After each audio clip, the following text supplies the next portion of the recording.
Hello everyone. तो कैसे हैं आप लोग? आई होप बढ़िया होंगे, लाजवाब होंगे, शानदार होंगे। देखो, आज जो मैं टॉपिक पढ़ा रहा हूँ वो हिंदी का है और उसका नाम है उपसर्ग। क्या नाम है? अपना टॉपिक हो जाता है, अपना जो टॉपिक हो जाता है उपसर्ग।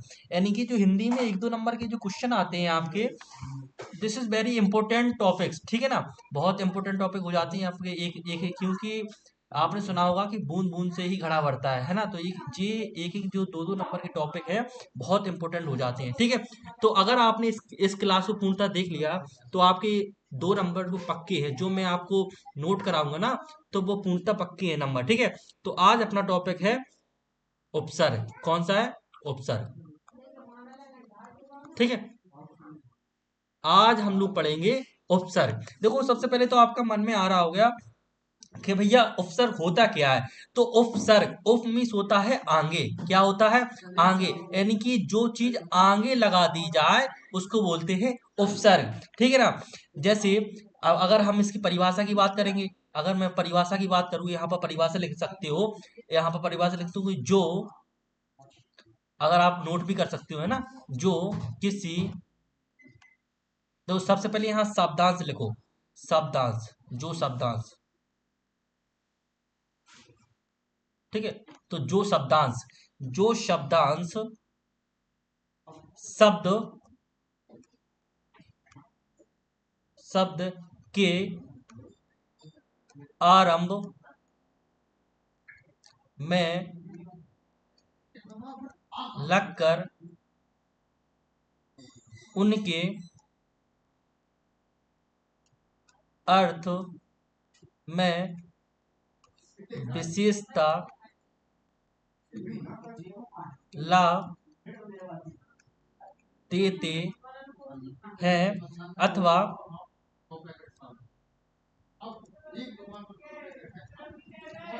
अर्थ को ही, समझ रहे हो, अर्थ को बदल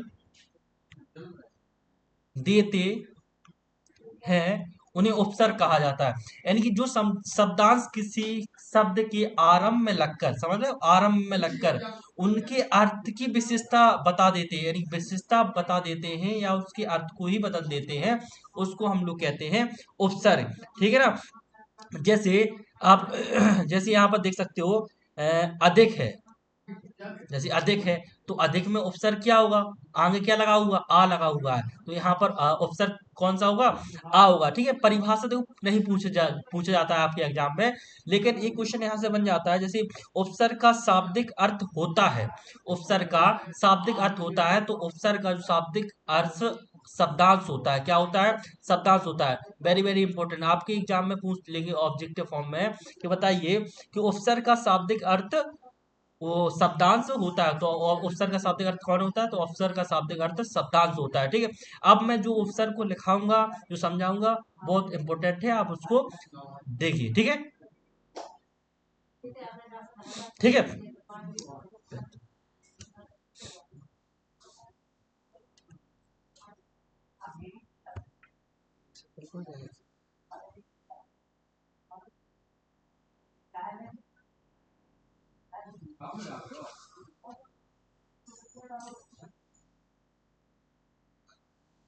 देखें, सबसे पहले आप लोग उपसर्ग जो लिख सकते हो, उपसर्ग क्या होता है कि 10-11 टाइप्स के आपके सिलेबस में है। तो सबसे पहले देखो, जैसे मैं लिखता चला जाऊंगा, आप सिर्फ वैसा ही लिखें, ठीक है। तो सबसे पहले अधि,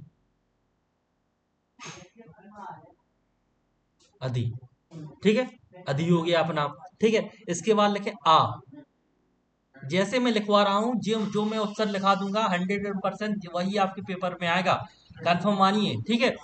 अप, अप हो गया। उप, उप हो गया। परी, अन्न। इसके अलावा आपके सिलेबस में, आपके पेपर में कोई ऑप्शन पूछा ही नहीं जाएगा, जो मैं बता रहा हूँ। सह, देखो, ये ऑप्शन हो गए, ठीक है ना। अब जैसे एक दो टाइप्स के और हैं, जैसे सु हो गया, सु हो गया, और अभी हो गया। यानी कि आप गिन भी सकते हो कितने टाइप्स के उपसर्ग हो गए। अधि, आ, अप और उप, परि, अन, अनु, सह, सु, अभि। ठीक है ना। अब हम देखते हैं इनके कुछ उदाहरण। अब हम लोग देखेंगे जो इम्पोर्टेंट है आपके, जो आपके इम्पोर्टेंट हो जाते हैं। ठीक है, देखो जैसे अधिक, समझना, अधिक, घबराना नहीं। आपके जो मैं लिखूंगा सिर्फ वही आएंगे पेपर में। ठीक है, अगर आपने कुछ भी नहीं पढ़ा है उपसर्ग के बारे में तो यहाँ से आपके 2 नंबर पक्के हैं भैया। अध्यादेश, अध्यादेश हो गया आपका अध्यापक। तो ये बताइए, जैसे अधिक आ गया, इंपॉर्टेंट शब्द लेके आया हूं मैं। जैसे अधिक आ गया तो अधिक में ये बताइए आपका उपसर्ग क्या होगा। अधिक यानी कि वह उपसर्ग, उपसर्ग का मतलब ये होता है कि आगे लगी हुई चीज है ना। तो अधिक में आपका उपसर्ग होगा अधि। क्या होगा? अधि। आपने अभी पेपर दिया है तो आपको पता है कि आपके प्री बोर्ड एग्जाम चल रहे हैं, तो अधिक में उपसर्ग क्या होगा आपका? अधि होगा। क्या होगा? अधि होगा भैया। क्या होगा? अधि होगा। अध्यादेश में कौन सा उपसर्ग होगा? अधि हो गया। अध्यापक में कौन सा उपसर्ग होगा? अधि होगा। कई लोग क्या होता है कि वे आपका माइंडसेट क्रिएट करने के लिए क्या करते हैं वो लोग कि अध्यापक दे देंगे और उसमें ऑब्जेक्टिव फॉर्म में और पूछेंगे इसमें बताइए अधि है। इस प्रकार क्वेश्चन आता है, बताइए अध्यापक शब्द में, अध्यापक शब्द में प्रयुक्त उपसर्ग कौन से हैं? अधि, आ, अप, उप। ठीक है, तो आप क्या करते हो कि अधि तो लिखा नहीं शुरुआत में, अधिक में तो अधि हो गया। ठीक है, लेकिन अध्यादेश और अध्यापक में अधि नहीं है, तो आप क्या करते हो कि आ को टिक कर देते हो, जो रॉन्ग होता है, जो गलत होता है। तो अध्यादेश और आपका अध्यापक में अवसर क्या होगा? अधि होगा। ठीक है ना। उसी प्रकार आके देख लो, तो आके आपके शब्द हो जाते हैं इंपोर्टेंट। जैसे अविश्वास। आ तो बहुत इंपोर्टेंट, मतलब सरल सा है। क्या सरल है पता है ना आपको, कि आ शब्द पहले लगाओ तो आपका आ अवसर हो गया। अहिंसा हो गया। जैसे गिनो चुने शब्द लाया हूं जो आपको सीधे आएंगे पेपर में, ऐसा नहीं कि नहीं आएंगे, आएंगे, विश्वास मानिए। अनाथ। ठीक है ना। तो बताइए अनाथ में आप उपसर्ग क्या होगा? आ होगा। अहिंसा में उपसर्ग क्या होगा? आ होगा। और अविश्वास में आपका उपसर्ग क्या होगा? आ होगा। ठीक है ना। अब है अपकार। तो अपकार में क्या है? जैसे जैसे अप है तो अप में अपकार हो गया। अपकार में उपसर्ग क्या होगा? आगे क्या लगा होगा? अप प्लस कारी, कार से ही तो मिलकर अपकार बना हुआ है। तो आपका अपकार में जो उपसर्ग होगा वो क्या होगा? अप होगा। समझ में आ रहा हो ना। अपकार में जो आपका उपसर्ग अप होगा। ठीक है ना। उसी प्रकार बताइए अपवाद में क्या होगा? अपवाद, तो अपवाद में भी आपका उपसर्ग क्या होगा? बताइए क्या होगा? अप होगा। ठीक है ना। अपकीर्ति, अपकीर्ति, तो आपका अपकीर्ति में उपसर्ग क्या होगा? बताइए अप होगा। ठीक है ना। उसी प्रकार उप देखते हैं, तो उप में देख बताइए, जैसे उप है तो उपवन बताइए। उपवन, उपवन में उप प्लस बन, उप प्लस बन कर ही तो आपका उपवन बना हुआ है। तो उप यानी कि आगे वाला शब्द, आगे वाला शब्द यानी कि आपका उपसर्ग हुआ। तो बताइए उपवन में उपसर्ग क्या होगा? अप होगा। मैंने बताया जी, मैंने लिख दी है ना पहले, आदि है, आ है, आप है, उप है, परी है, अन है, अनु है, स है, सु है, अभी। इसके अलावा आपका कोई उपसर्ग नहीं बनता है सिलेबस में, समझ लीजिए। ठीक है, उपवन हो गया। और उपकार, उपकार हो गया, उपदेश हो गया। और ये तो मैं शब्द बहुत ही चुन के लाया हूँ, इससे शब्द से तो बाहर जाए। अगर आपने कुछ नहीं पढ़ा है तो सिर्फ इन्हीं शब्दों को देख कर जाइए आप लोग। ठीक है ना।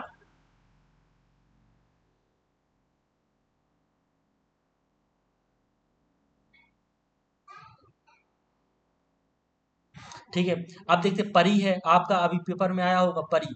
परी यानी कि परी, परी जो पर्यावरण है, पर्यावरण। तो पर्यावरण का उपसर्ग क्या होगा? परी होगा। क्या होगा? परी होगा। समझे। उसी प्रकार आप देख सकते हो परिच्छेद हो गया, इसमें उपसर्ग क्या होगा? इसमें भी परी होगा। नोट कर लीजिए भैया, अगर आप नोट नहीं कर रहे हैं तो सबसे बड़ी गलती कर रहे हैं। परित्याग, बहुत इंपॉर्टेंट शब्द है ये, परित्याग। तो परित्याग में भी अपना उपसर्ग क्या होगा? परी होगा। ठीक है ना। उसी प्रकार अन्य देखते हैं, तो अन्य में अपना देखो अनादि हो गया। अनादि, अन प्लस आदि मिलकर ही तो अनादि बना हुआ है। तो अन आपका क्या होगा? यहाँ पर उपसर्ग हुआ। अब है अनुपस्थित।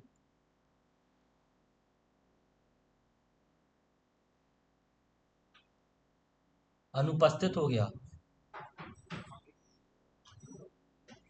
अनभज्ञ हो गया, अनिविज्ञ। ठीक है, तो इन सब अनुपस्थित में बताइए आपका अनुपस्थित में आप लगा देते हो जी। देखो बहुत इंपॉर्टेंट जो मैं टिक कर रहा हूँ, जैसे आपका जी है, वेरी वेरी इंपॉर्टेंट। अनुपस्थित आपको गुमराह करने के लिए पूछ लेते हैं, बताइए कि अनुपस्थित में उपसर्ग क्या होगा, तो आप बड़े मजाक में क्या अनु को लगा देते हो, लेकिन आपको गलत होता है, ठीक है ना।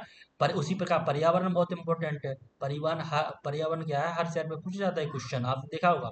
तो पर्यावरण में उपसर्ग क्या है, परि है। अगर आप पढ़ लेते हो तो आपके नंबर कंफर्म है भैया।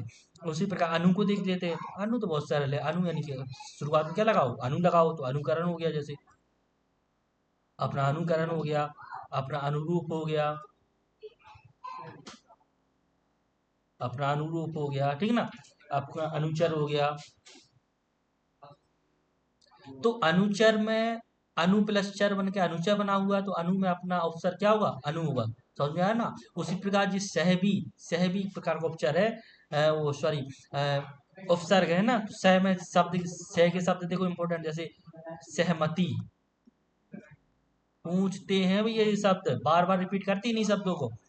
सहचर, सहचर, सहगायन, ठीक है। इसमें ऑप्शन क्या होगा, सह होगा, इसमें ऑप्शन सह सह सह, ठीक है ना।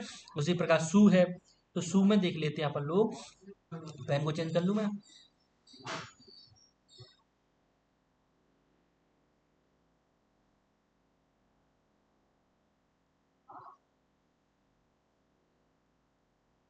तो सु में कुछ इंपॉर्टेंट शब्द हैं, जैसे सु में अपने शब्द हैं, जैसे सुरक्षा,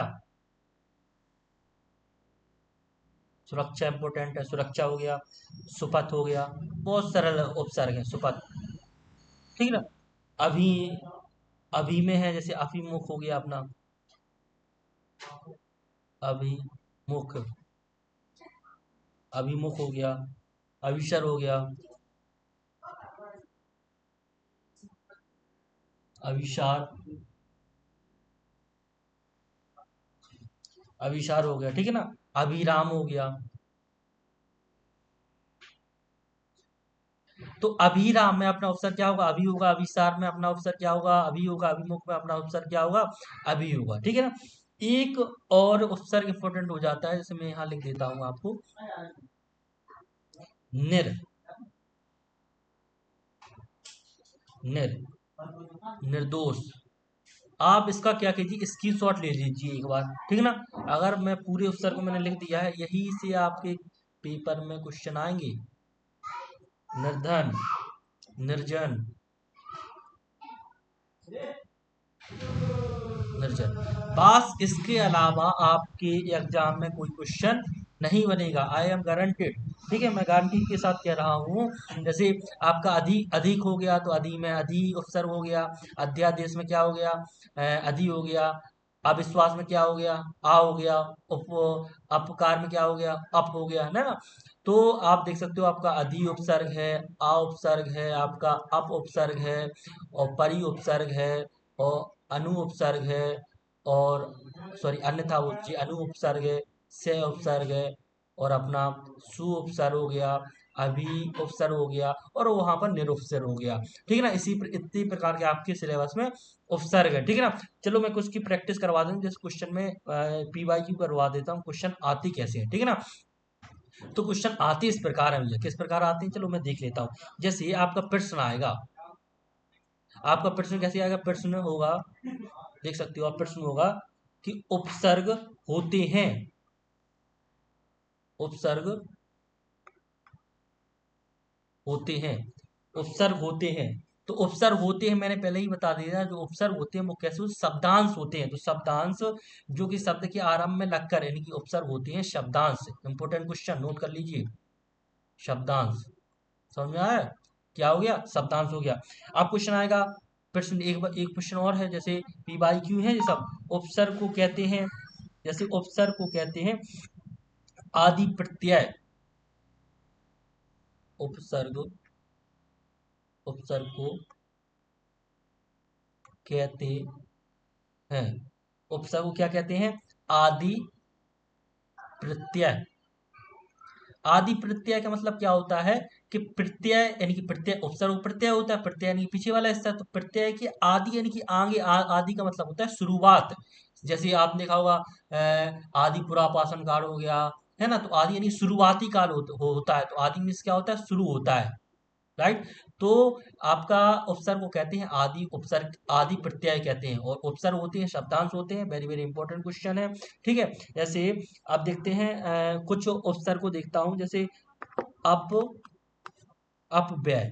तो अपव्यय में बताइए कि आपका उपसर्ग कौन सा होगा, तो अपव्यय में आपका उपसर्ग होगा अप, क्योंकि अप प्लस व्यय बन के अपव्यय बना हुआ है, तो अपव्यय में आपका उपसर्ग क्या होगा, अप होगा, राइट। अब बताइए आगमन, आगमन, आगमन में आपका उपसर्ग क्या होगा, तो आगमन में आपका उपसर्ग क्या होगा, आ होगा। क्लियर हो गया ना, तब क्लियर हो गया। अब बताइए कि अब बताइए आपका पर्यावरण, पर्यावरण, पर्यावरण में आपके उपसर्ग क्या हो, चलो मैं ऑप्शन देता हूँ, जैसे आपका हो गया परि हो गया, परि हो गया, कौमा अन हो गया, कौमा आ हो गया, कौमा अप हो गया। तो बताइए आपका क्या होगा अक्षर, तो पर्यावरण में आपका राइट होगा परी होगा, क्या होगा, परी होगा। समझ में आ रहा है ना, पर्यावरण में आपका अक्षर होगा परी, ठीक है ना। तो जितने प्रकार के मैंने आपको उपसर्ग बताए वेरी वेरी इंपॉर्टेंट है, और ये दो दो मैंने क्वेश्चन बताया ये भी इंपॉर्टेंट है, ये आपके पीवाई क्यू में पूछ लिया जाता है। तो आप बिल्कुल चिंता मत करें, यहाँ से आपके 2 नंबर क्वेश्चन बिल्कुल कंप्लीट हो जाते हैं, ठीक है। तो आप बहुत बहुत धन्यवाद कि आपने हमारी इस वीडियो को देखा। तो इसी प्रकार की मैं 2-2 नंबर 3-3 नंबर के जो आपका सिलेबस में है उसको मैं कंप्लीट कराऊंगा। और अगर आपने हमारे चैनल को सब्सक्राइब नहीं किया है, सबसे पहले सब्सक्राइब करें और लाइक जरूर कर दें और कमेंट करना ना भूलें, ठीक है। Thank you.